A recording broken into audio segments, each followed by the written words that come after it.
By Yves Engler October 20, 2017. Why do we build monuments to war rather than to its absence? I wondered about this when reading about a recent tussle in the nation's capital over the location for yet another celebration of people killing each other.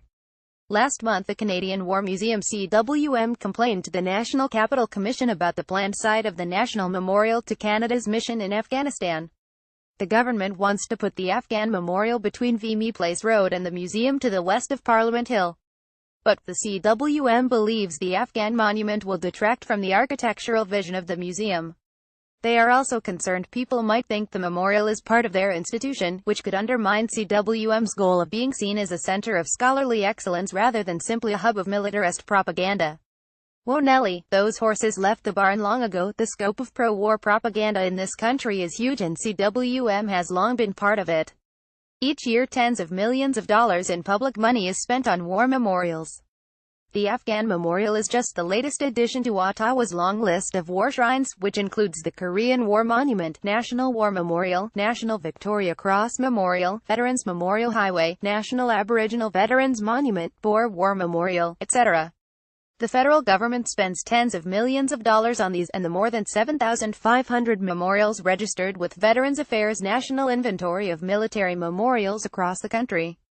These odes to militarism are generally silent about the Libyans, Afghans, Serbians, Iraqis, Koreans, Germans, South Africans, Sudanese, etc. killed by Canadian forces. They focus almost exclusively on our side, which reinforces a sense that Canada's cause is righteous. But Canadian soldiers have only fought in one morally justifiable war, World War II. Part War Memorial and part Veteran Commemoration. The War Museum reopened in 2005. The $136 million institution includes the Royal Canadian Legion Hall of Honor and is designed for light to shine on the headstone of the unknown soldier at 11 a.m. on Remembrance Day. In Imagined Communities: Reflections on the Origin and Spread of Nationalism, Benedict Anderson writes, Tombs of Unknown Soldiers, saturated with ghostly national imaginings. With $65 million a year in mostly public funds, CWM says it helps tell the story of Canada's military history to Canadians through its collections, its research, its exhibitions, and its public and education programs. Its relaunch was highly successful and 500,000 visitors a year have passed through the new museum, which dates to 1880 when the Canadian militia began displaying military artifacts and archival materials. A 55,000-square-foot building, CWM houses a large collection of war art and Canadian Forces artists' program works. The museum also has an arrangement with the Department of National Defence to showcase obsolete military equipment, and CWM supports the Legion's Lest We Forget project, which introduces students to World War I and II archives. Top weapons makers have also co-sponsored exhibits and speakers series at the museum. CWM regularly partners with the more than 60 Canadian Forces museums across the country. According to a Canadian Forces administrative order, the role of CF museums is to preserve and interpret Canadian military heritage in order to increase the sense of identity and esprit de corps within the CF and to support the goals of the Department of National Defence. While it presents itself as scholarly, CWM has caved to military extremists.